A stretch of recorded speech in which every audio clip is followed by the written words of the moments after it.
So I wish to welcome you to this afternoon session. My name is Anna Petrik. I'm a professor of international law at the University of Basel in Switzerland, and I have the honor to moderate this hybrid panel, which is entitled Jurisdiction in Human Rights Law.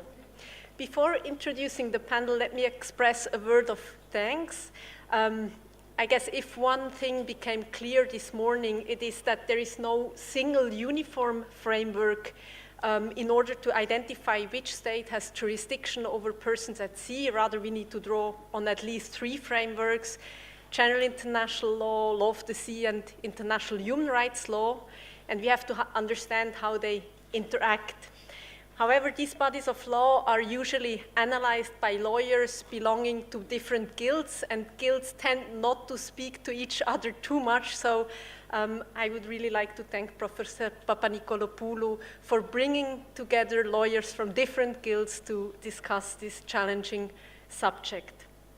This panel turns on jurisdiction in human rights law, and we have heard this morning that jurisdiction is key for identifying which state or which states are under an obligation to respect, protect, or fulfill human rights.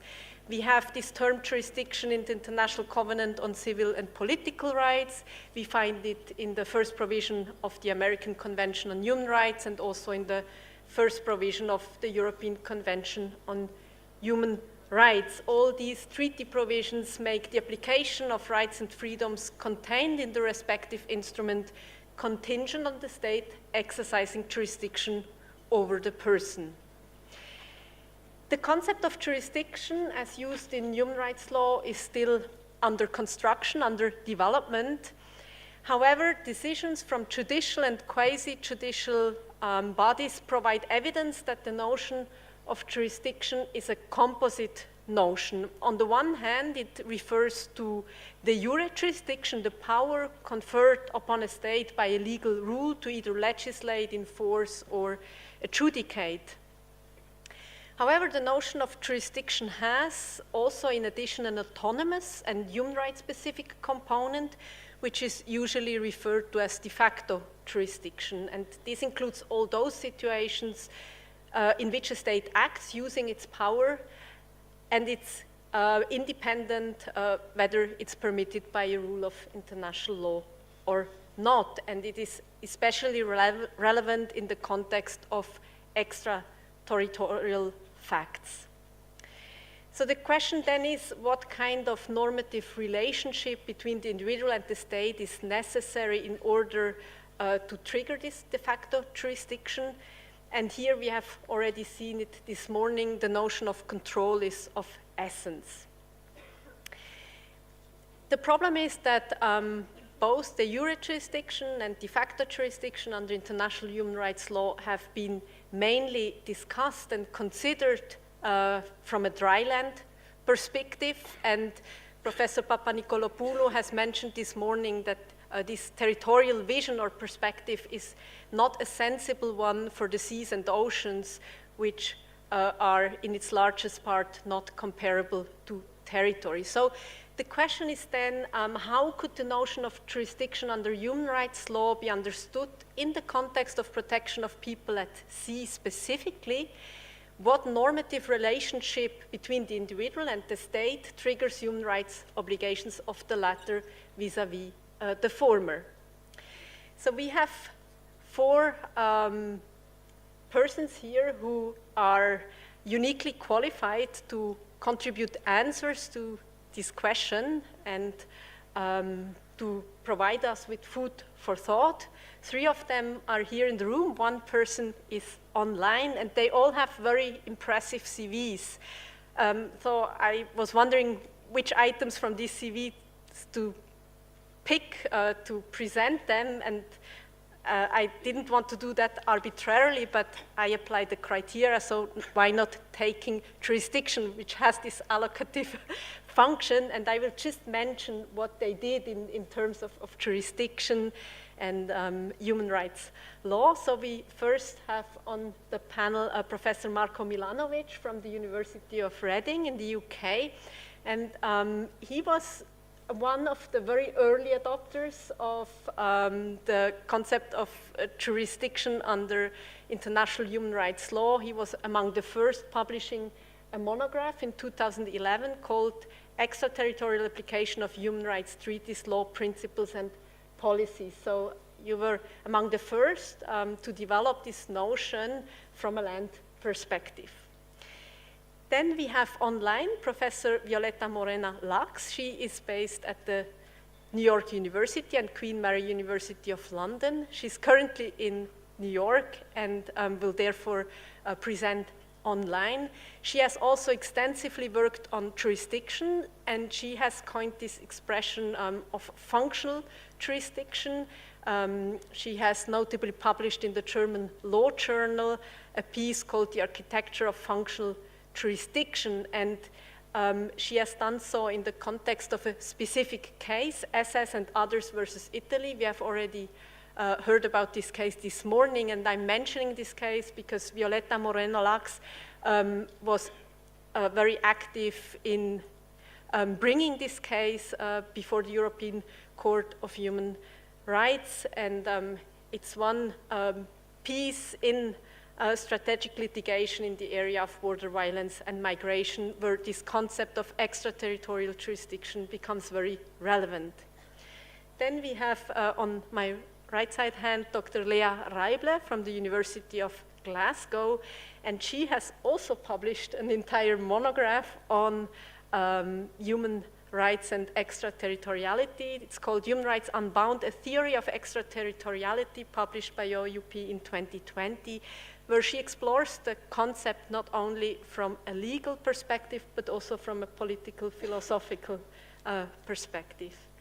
Last but not least, we have Dr. Christoph Gombert for Leiden University, and he has also done extensive research on the extraterritorial application of human rights, specifically at sea and in the context of migration. He has written an excellent PhD on the relations of duty in the age of rights, a study of the supply side of human rights in the context of maritime migration. So now, without further ado, I would like to give the floor to Professor Marko Milanovic. Each of the panelists has 20 minutes for presentation. We will take questions only after the fourth presentation, because as we will see, we will hear different theories on what could be the normative relationship between the individual and the state which triggers human rights obligations. So it will be very nice to have one big discussion at the end. So the floor is yours. Thank you.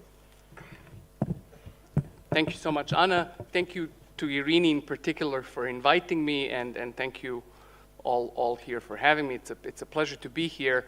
So the title of my talk in the program is that I would talk about one easy and one hard scenario of extraterritorial jurisdiction on the sea, and I realized basically that I lied twice when I did this this title, because I won't talk just about two scenarios. I'll talk about many scenarios, but really in two groups. And as you will see, my main argument, and maybe I'm being a bit deliberately provocative, is that there's nothing special about jurisdiction on the sea.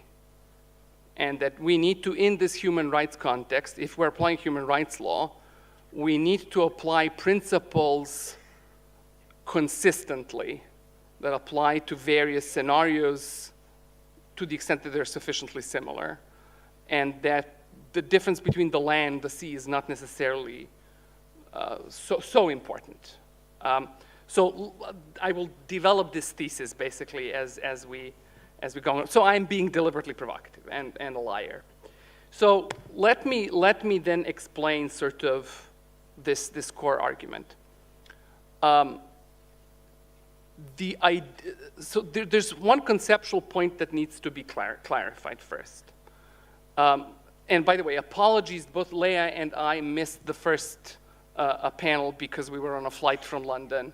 And so if I say something that has already been said, mea culpa. I'm so sorry, it couldn't be avoided. The first thing that really needs to be clarified is that the notion of jurisdiction in human rights treaties uses the same word, but has a very different meaning from the notion of jurisdiction in general international law, including in the law of the sea. The notion of jurisdiction in general international law or the law of the sea is when can the state create or apply its own law. It's about the state's domestic law and the creation and enforcement of that law. So for example, if Serbia issued a surveillance warrant for somebody in Milan, and if the Serbian police hacked my phone in Milan, we would say Serbia was applying its laws on criminal procedure extraterritorially, and it was enforcing them extraterritorially without Italy's permission, something that's normally a violation of Italian sovereignty. The notion of jurisdiction in human rights treaties is very different. It plays a completely different role. It's not about the delimitation of legal systems of states. It's not about whether states infringe on each other's sovereignty when they apply or enforce their domestic law. It's about whether states owe duties to individuals. The first time anyone ever thought that these two concepts are the same is in the most awful decision of the European Court ever delivered, this Bankovic versus Belgium decision. Nobody before that ever thought the same. Yeah? And this was a case in which the court ruled that if states bomb people from the air, the right to life does not apply. Understand? So that bit of confusion that these are the same, that this, even though it's the same word, that these are the same concepts, should be avoided. These are very different concepts. And if you look at the case law on human rights jurisdiction, it has revolved around two mainstream models and some new ideas. So let me just very briefly say what the mainstream models are. And again, I'm sorry if I'm repeating stuff that was already said, and then I'll move to my core argument. The two mainstream models have been, first, that if a state controls the territory of another state, lawfully or unlawfully, it has to respect and protect the human rights of people who live there.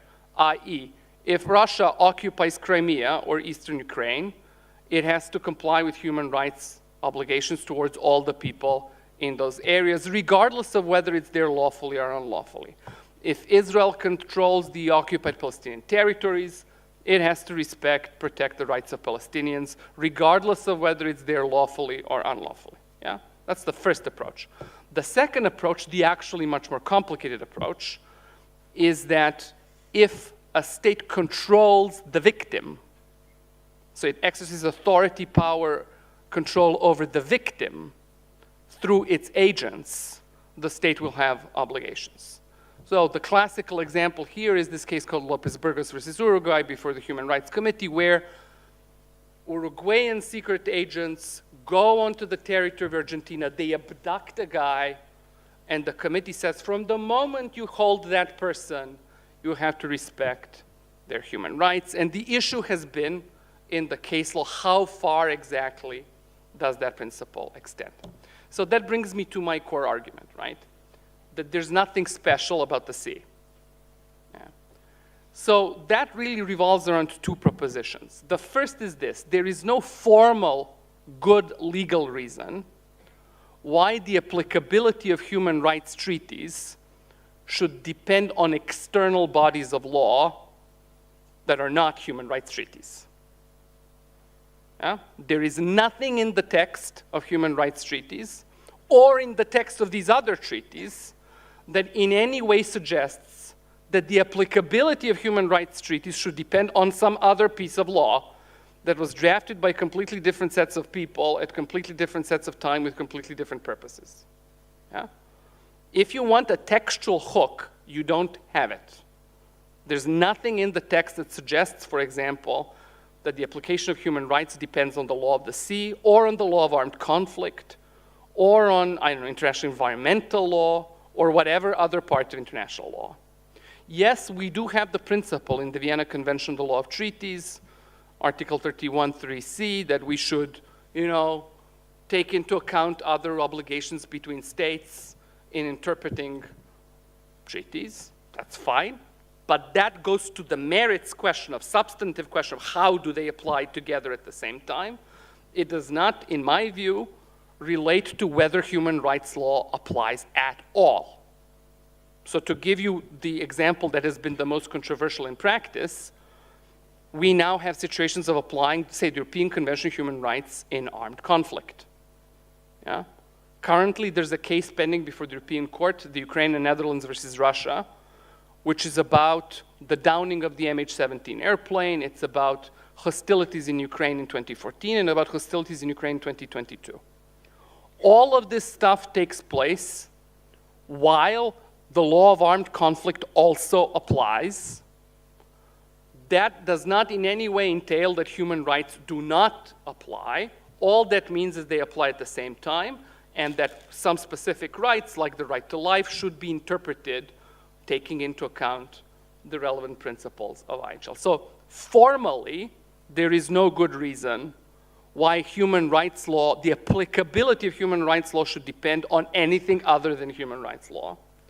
And then normatively, I really think that the proposition that the sea is somehow special is dubious.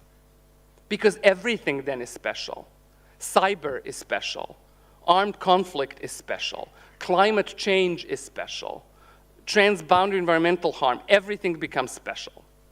So what we need to have are principles that can be applied with some reasonable degree of consistency so that we do not value the lives and interests of people differently.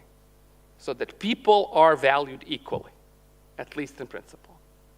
So that would be my core argument. So how does that now, I want to develop that by looking at some scenarios. Now, what are these two basic groups of scenarios? So in the book that Anna very, very kindly mentioned, I put forward this argument, which I can boil down to the following thesis, that there is a difference, a substantial difference, between situations that engage negative duties under human rights law, so the duty to respect human rights, from those that engage positive duties under human rights law, the duties to protect and fulfill human rights.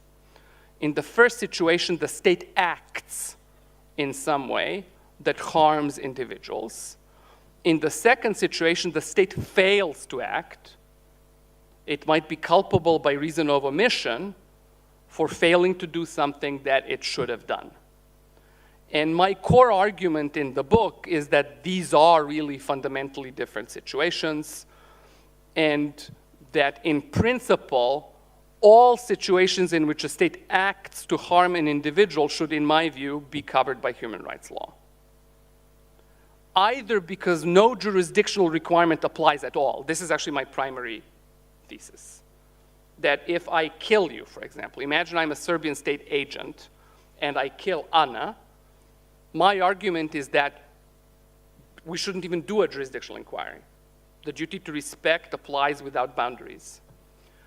To the extent you think we should do a jurisdictional inquiry, I would say then the idea of jurisdiction's authority, control, power over the victim boils down to the proposition that whenever I harm Anna, I have her under my authority, power, control. Okay. However, positive obligations are different. And in my book, basically, I argued that probably the most plausible approach would be to limit them to the state's territory or the territory it controls. That does lead to arbitrary results, as I'll acknowledge. So obviously, some people I know are not necessarily happy with this approach. And I'm happy you're not happy, and we can talk about it. But the approach, I think, is grounded not just in, like some legal formalist thing. It is grounded in actually a very fundamental moral point. If you look at moral philosophy, for thousands of years, literally, and if you just consider our basic moral intuitions, we all think there are meaningful moral distinctions between doing harm to another person and failing to stop harm to that person. So for example, if I go now and drown Irini in a pond, that is obviously morally worse than me seeing that Irini is drowning and failing to come to her rescue. Yeah, there's an obvious moral difference between the two scenarios. Hey, yeah. I hope I make sense. I'm not going to do it. You're going to feed me for dinner. So this brings me to my two first scenarios. So my first scenario is negative duties. And here I think basically this. Those among us who really care about human rights at sea need to come up with solutions that work in other contexts as well. You cannot have an argument that only works at sea. And I think we need to start from the very simple scenario.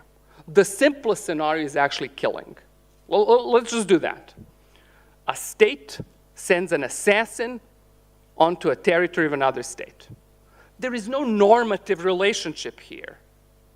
Yeah? It's not like the state extended its domestic law. The state just sent an assassin. Russia, a month ago, sent an assassin to Portugal to kill a former Russian pilot who defected to Ukraine. So the question is, does the right to life apply if Russia assassinates a guy in Portugal, if Russia poisons Alexander Litvinenko in London, if Russia, I'm using Russia, but you can use whatever state you want, poisons in Salisbury using chemical weapons? I don't think we need to think about this issue in terms of, in general international principles of jurisdiction, normative relationships. This is a state killing somebody outside its territory. My main argument is that this kind of scenario has to be covered by human rights law. It took the European Court of Human Rights a while to reach that conclusion. Now it has adopted that conclusion in a case called Carter versus Russia that is precisely about the assassination of Alexander Litvinenko. A step below that, a state uses a cyber operation to harm a person abroad. So imagine Irini is targeted by Serbia using Pegasus. So Serbia hacks her phone while she's in Milan. Serbia is a party to the European Convention of Human Rights. Does the right to privacy apply if Serbia, regardless of its domestic law, there might be nothing in Serbian domestic law about this, Serbia just does this, yeah? Hacks Irini while she's in Milan? I think it does. Either because no jurisdictional requirement applies at all, or because the mere fact of spying on her is an exercise of authority, power, control over her. The same goes for armed conflict scenario. If a state kills somebody with a bomb, or a drone strike, or a missile strike, or an artillery shell, which is now the issue in Ukraine versus Russia, the big case. The same goes for scenario about transboundary environmental harm. So imagine state A emits poison onto the territory of state B, which harms an individual in state B. Should the right to life apply? Yes. Should the right to food apply? Yes. Yeah. Should the right to health apply? Yes. Yeah.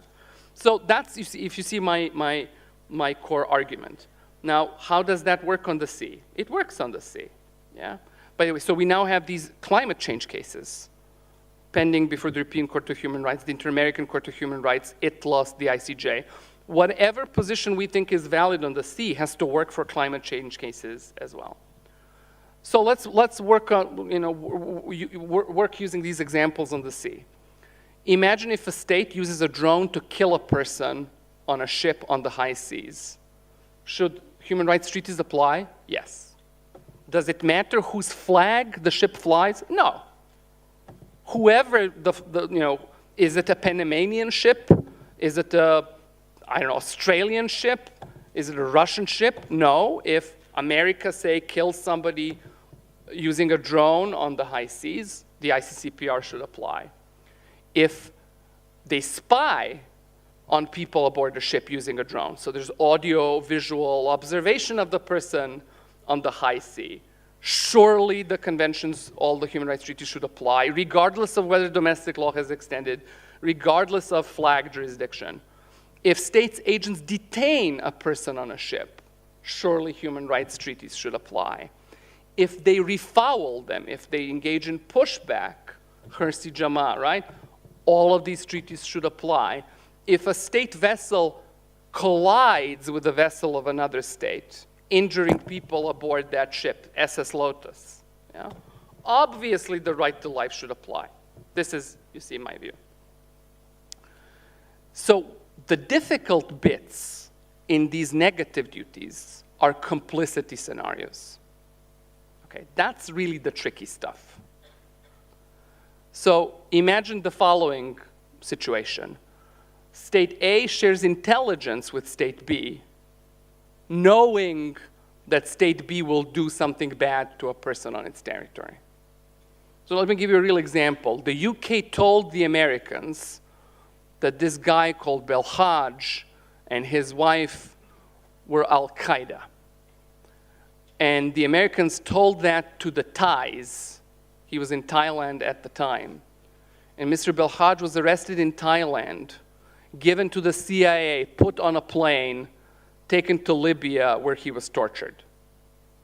Yeah? Everything starts with the UK sending a piece of information to the United States. It is contributing to a wrong done by the United States and by Libya. This is a complicity scenario. See what I mean? It's not the UK who tortured the person, but the UK knowingly contributed to that wrong. In my view, again, these negative duties should be unlimited in the complicity scenario. Human rights treaties should apply.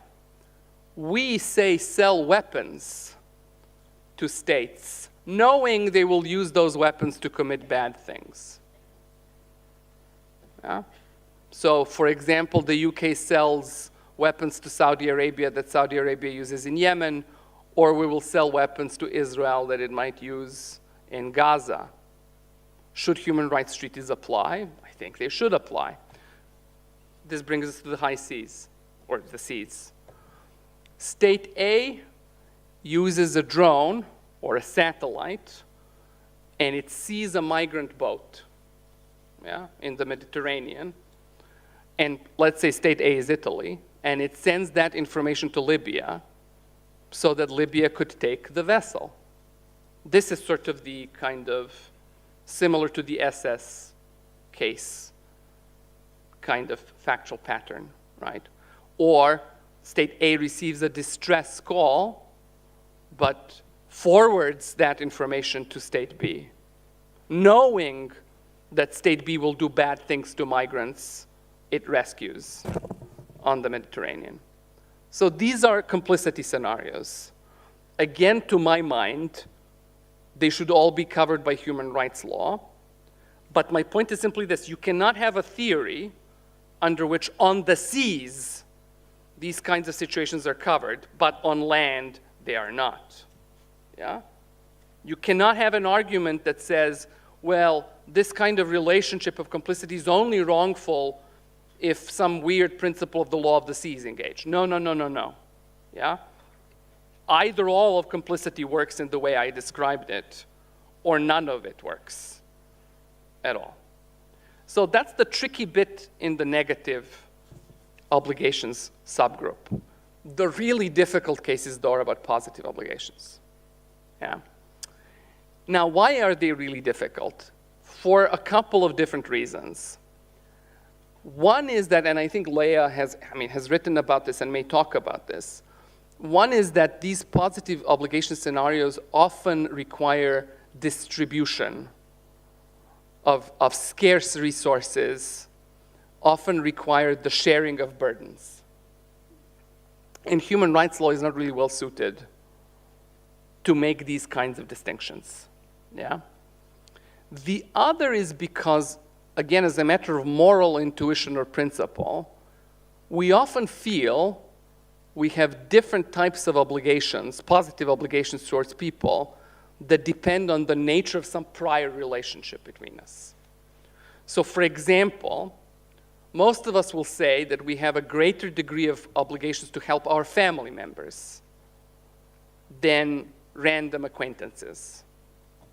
That if, I don't know, your parent is dying or is unwell, you have a greater duty to help them than some other unwell person on the street. That you have a greater duty towards your friends than towards, say, a homeless person you encounter on the street and you don't give them money. That you might have a greater degree of positive duties towards your co-religionists, co-nationals, members of your neighborhood, members of whatever community, than towards people half the world away. So these are intuitions that are shared by a lot of people. I'm not saying necessarily they're valid, but they are what they are. And in particular, when it comes to states, there's a sort of generally accepted idea that states have a greater degree of duties towards their own people than towards others. So let's work that through some scenarios. Here we run into one of these new models that have been argued for in the literature, or for example, by the UN Human Rights Committee or the Committee on the Rights of the Child, the so-called functional approach to jurisdiction, which basically says something like, if you have the capability to help somebody, you should help them. Yeah? So listen to the following scenarios. This is the simplest one. It's again about killing. State A acquires intelligence that state B will kill somebody on their territory. Does state A have a duty to warn the potential victim? Not do anything more than that. Just tell them, hey guy, we think you're going to get assassinated. I'm not giving you a hypothetical. So this is Jamal Khashoggi, for example, being chopped to death by Saudi agents in Istanbul. This is that type of scenario, where the Americans actually kind of knew, because they intercepted phone calls by Saudis and so on that laid out the plan, but the phone calls were never processed by intelligence agents. So they had information in their possession, but they didn't know about it, the Americans. Yeah? But we have many, many such situations. So do we think that Italy, for example, if Italy knew that authorities in Libya are going to kill somebody in Libya, that we have the duty to warn that victim? If you think the answer is yes, that opens up a lot of different possibilities. If you think the answer is no, all of these other possibilities get shut down. If you think a person is being subjected to a cyber attack, say a journalist in another country, do you have a duty to help them? If a state knows there's a famine in another country, do you have the duty to share food with people in that country? If you have vaccines against a new virus, do you have a duty to share vaccines with the population of some other country that does not have those vaccines? Again, not exactly hypothetical. Yeah? Are you allowed to prioritize your own population? If you think there's that duty, are you allowed to vaccinate your people first before you share it, before you have to share it with others? Yeah? And now this brings me to the C. This is the AS case. Yeah? So you're an Italian naval vessel. 5 meters away from you, you see a dinghy full of migrants who are going to drown. Do you have a duty to help them? Do you think that duty really depends on whether you're in a SAR area or not? So imagine if the Italian vessel is not in the Mediterranean. Imagine if an Italian vessel, by the way, Italy has a carrier, an aircraft carrier. Imagine if that carrier is in the Pacific, and there's a boat full of people in the Pacific who are drowning. Does Italy have a duty to help those people or not? Does that duty depend on whether you're 5 meters away, 50 meters away, 5 kilometers away?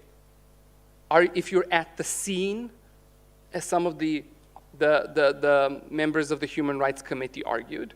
Or does it simply depend on your capacity to actually do the rescue? And if you think it only depends on that capacity, that means states have to do a whole lot of things, yeah? Include, sharing vaccines and all those kinds of things. So I hope that makes sense. These positive duty scenarios are really, really, really the most complex. We can distinguish between them within that group, between those scenarios where somehow a state contributes to the cause, to somehow the root cause of the problem. So, for example, should the UK have a special duty to repatriate or to relocate former members of the Afghan Special Forces or translators who worked for UK forces in Afghanistan, and for that reason, the Taliban want to kill them now?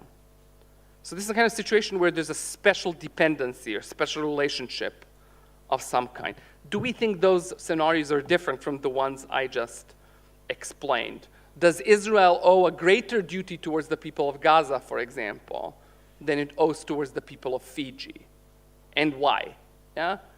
Does the UK owe a greater degree of duty towards places it wrecked, like Iraq, Afghanistan, Libya, as opposed to, I don't know, Serbia? Or, do you have greater duties to mitigate climate change if you are a great emitter of carbon historically? So those are the positive duty scenarios. And again, I don't think the sea is special argument works for sorting those. If you want to have an expansive view of positive obligations on the sea, you have to apply that consistently to all of these other issues as well. Thank you so much.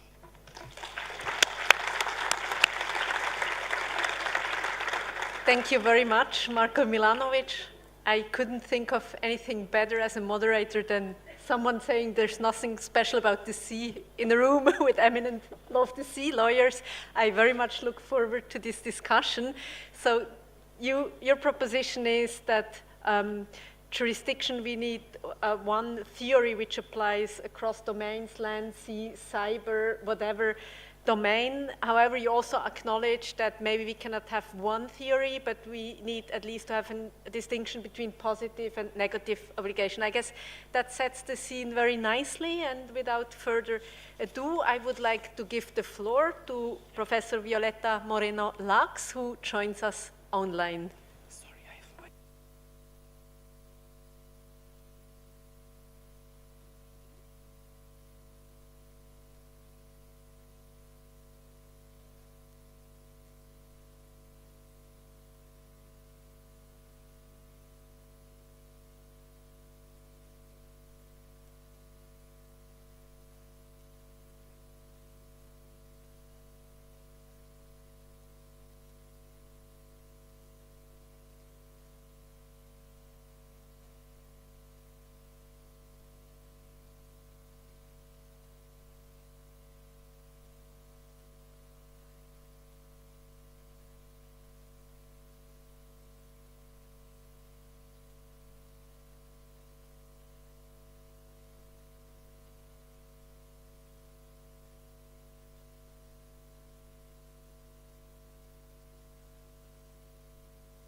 to avoid double standards from emerging, which is a consideration that the Human Rights Committee, but also the European Court of Human Rights in ISA and others versus Turkey, for example, already formulated as a concern that would stem from the fact that otherwise you would be given like a carte blanche to states to go around the world doing things that they would not normally be allowed to do when their power is confined within their territories.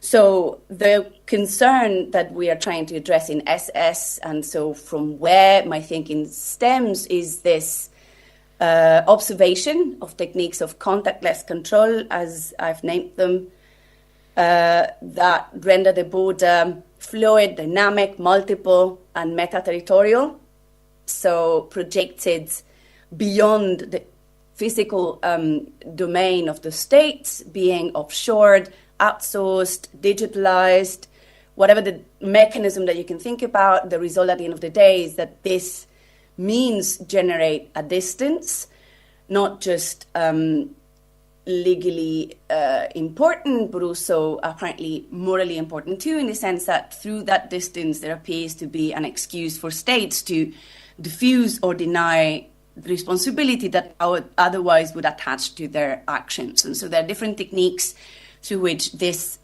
border techniques are experimented and exercised. So we've mentioned already a few, so I'm just recapping, but think about aerial refoulement, which is facilitated by the sharing of information via drones or other forms of detection with actors around the world, be it, a third country or a military guerrilla movement or a mafia that dedicate themselves to trafficking people, for example.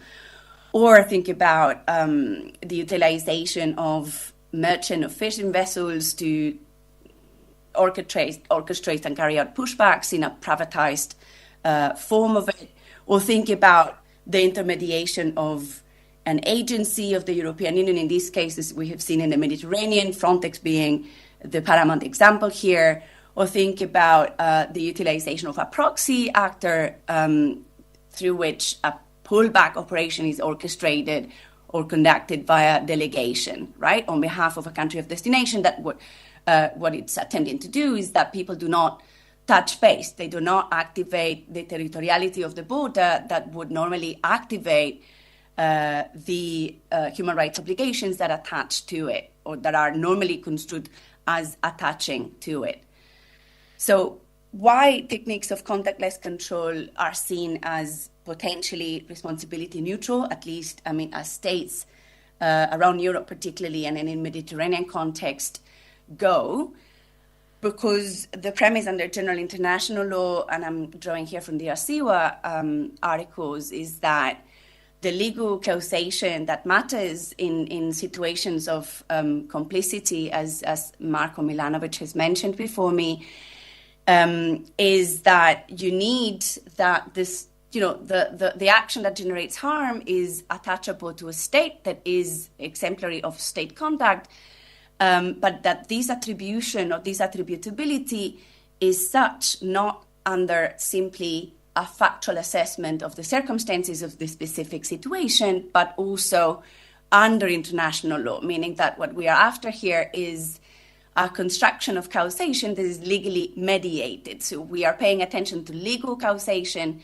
so causation that is significant under the law, not any forms of factual causation. At least this is, I think, the reading of some countries, and particularly the Italian government in the SS case. So this is very convenient because it can generate accountability gaps. If not all causations are generative of responsibility, if they're not generative of attributability, it can be used to eschew, to reject, to diffuse responsibility. And to a certain extent, a reading of Article 1 of the ECHR that considers that the legal causation element that needs to be fulfilled is that people need to come within the jurisdiction of the state for the state to have obligations towards them is possible. So the generation of this accountability gap is not really unfathomable under the terms of both Article 1 of the ECHR and this reading of the URSIWA as only concerned with legal causation rather than factual causation. So this is how I think we end up in a situation where we need to, abandon basic intuitions about how the normative link between states and individuals for the generation of human rights obligations is generated, and we need to try to understand the legal meaning of jurisdiction for the purposes of the generation of these human rights obligations that stem from Article 1 of the ECHR, but also other instruments of international human rights law. And so in the basic reading of this, particularly after Bankovic, but I think also before and certainly also afterwards, we see that jurisdiction is understood as a threshold criterion, that it's necessary for triggering human rights obligations, without which acts that would violate, presumably, rights of individuals would not entail responsibility. So jurisdiction is the key to the door that opens the legal causation chain that can lead to the establishment of responsibility, and without which the obligations are not set to become applicable in the first place. And so what the European Court of Human Rights has done now in a quite isolated position, in that other UN treaty bodies and other courts around the world, particularly the American bodies of the Inter-American Commission and also the Inter-American Court, have sort of embraced a more progressive understanding of extraterritorial jurisdiction. We see the ECHR being a more conservative body in this regard, in that what they latch onto is a territorial conception of jurisdiction that would see jurisdiction related somehow to public international law notions of it, which are not pertinent or are not really nothing to do with the determination of whether or not obligations are owed to individuals, rather than, as has already been said, there was title or not to act in certain ways under the rules of international law. But be it as it may, and I'm reading now what things that Marco has already mentioned, the two standards tests that the European Court of Human Rights has used to determine whether extraterritorial jurisdictions exists or not are the territorial model and the personal model, both of which pivot around the notion of effective control. But what happens is the court has never really engaged in a definition either of jurisdiction or of effective control. So we don't really know exactly what counts as effective control. Is it only de facto control? Is it only direct physical power that is exercised over persons or territory, as the case has been in cases engaging occupation, detention, arrest, abduction, extradition, extraordinary renditions, and so on? Or are other forms of indirect or indeed contactless control also relevant? So, for example, if we are talking about a maritime blockade, if we want to make an example that is pertinent to the sea context, would that amount to an exercise of effective control, even if there is no physical contact and no physical encounter between the state and the vessel that is being impeded access to territorial waters? Would that be enough? We don't really know. There hasn't really been a case in this regard, but there is this admissibility decision, Women on Waves, where the court appears to assume that that is indeed the case, since there is no discussion on this point, at least not a full-length discussion on this point. The point is just taken for granted in a way and assumed that it is indeed the generative of effective control, a maritime blockade. But what about elements of de jure authority that are prescribed by public international law? And here again, in a piecemeal fashion, we have part of the answer as being delivered by the court in Hirsi, for example, following in part what we have seen the approach of the Human Rights Committee has been in AS versus Italy. So for instance, search and rescue obligations under the Maritime Conventions or the Law of the Sea, the Saran Solas Convention, or Article 98 of UNCLOS, because they do generate positive obligations in that other system of rules, that has been understood to be pertinent for the understanding that there was an obligation of human rights under the right to life that was hooked on the jure authority that was prescribed by public international law that rendered activable the responsibility of the state concerned. But in any event, I mean, all of this is patchwork, piecemeal in the approach that we see the court adopting, and that has led to gaps and inconsistencies, part of which have already been mentioned, in situations that entail, for example, one-off instances of killing or bombing, depending on the circumstances. And so Bankovic, although we thought of it as an outlier, or at least as a politicized precedent, we have seen a reenactment of this in Georgia versus Russia, for example, like a couple of years ago. So it doesn't really appear to be settled what effective control is and how it is established according to the court. The difference may be in the normative ties that sort of generate a public power link between the state and the victims. That might be it. We don't know. The court hasn't really provided principled reasons or really explained their arguments that would, for example, differentiate the situation in Alskeini from the situation in Bankovic, or indeed Georgia versus Russia, right? So in Alskeini, against the background of a UN military mission, we have a situation where there are several killings that happen during the deployment of this military mission in Basra, the part of the country that it's not exactly under full occupation by the UK, but the UK has a presence that has been authorized at some point by the UN Security Council, and then it appears that there is a title conferred under public international law that the court appears to consider relevant for the establishment of a jurisdictional link in the particular situation.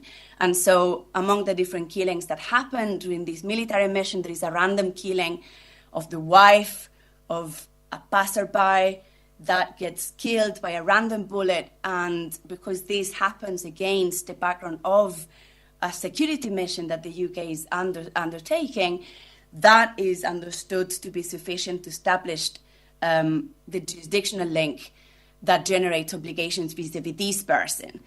And this contrast with the situation in Bankovic, where we have a killing through a targeted aerial bombing that the court thinks is not, on the other hand, generative of a jurisdictional link.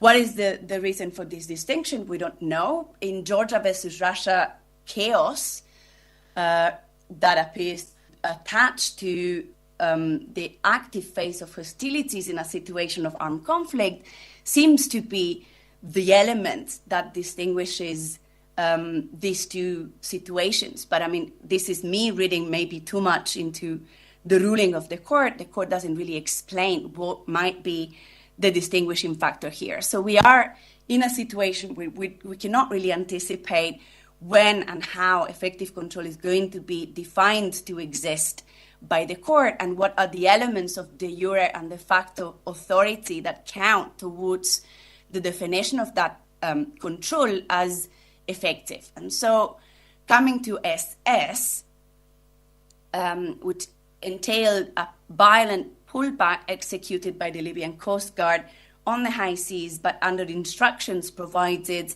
by the Italian Maritime Rescue Coordination Center in Rome. And we have proof of this. I mean, there's been a factual reconstruction by forensic oceanography, which is super detailed and based on different sources collected by different actors, including Sea-Watch, which is the NGO that intervened in this case. I mean, it is the case entails not only a violent pullback executed by the Libyan Coast Guard, but also a violent encounter between the Libyan Coast Guard and Sea-Watch, both of which were in the region where the shipwreck occurred, and both of which received the signal, the Mayday, and instructions confusing as they may have been, but they both received instructions to proceed to the rescue by the Italian authorities. And so when they came to the scene, there was confusion as for what exactly they needed to do, who needed to act, how to undertake the rescue. And as a result of this, several people died by drowning, but also by the incompetent actions of the Libyan Coast Guard. All of this is captured in video material collected by CCTV, footage of Sea-Watch. So there's plenty of evidentiary elements that can be used to display the chain of, in factual terms, of the causal link that would tie Italy with the harm that ensues from this interaction. So what we are proposing here is that because the situation stems from a functional projection of the border by Italy, engaging with the Libyan Coast Guard to execute actions on the high seas that, if executed by itself, would have generated human rights obligations, as in the Hirsi case. There needs to be, there isn't really a reason why, in a situation like this one, Italy should be considered capable of escaping its human rights obligations. And so we are proposing a functional model to the understanding of jurisdiction, whereby all manifestations of public power, including those that relate to border control and that are normally executed by a sovereign government, in this case Italy via ex proxy Libya, are a manifestation of state functions being discharged through different elements that can entail de jure and de facto actions and omissions, which in combination give rise to the result that we see materializing in SS.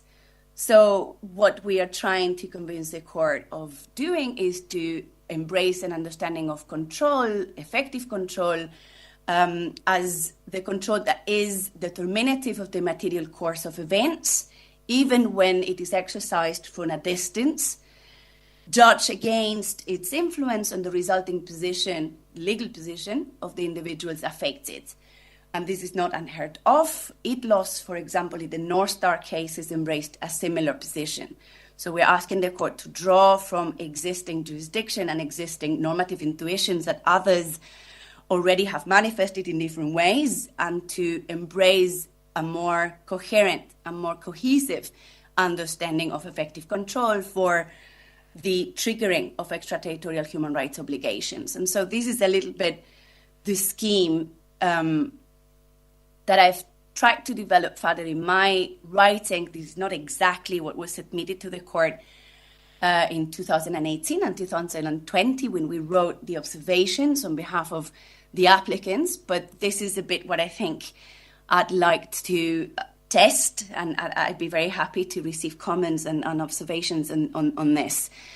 So there are different causal links, as it were, in situations like this. In situations of extraterritorial control, where you have a state that projects its conduct via an agent, conduct that is generative of harm and that affects the rights of an individual.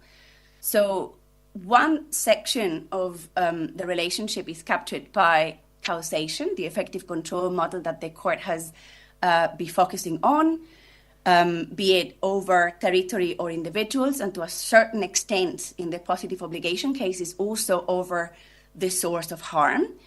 But there is also the other part of the equation that would look at what international, the ARIO and ARCIWA and international law at large might configure under the term of attribution. So the conduct can be linked back to the states from which it stems, or for the benefit of which it is, or on behalf of which it is undertaken. And this conduct may be determined by contextual elements of a de facto or a de jure nature, right? And in any event, what matters, at least for my understanding of it, is that this conduct is an expression of public powers.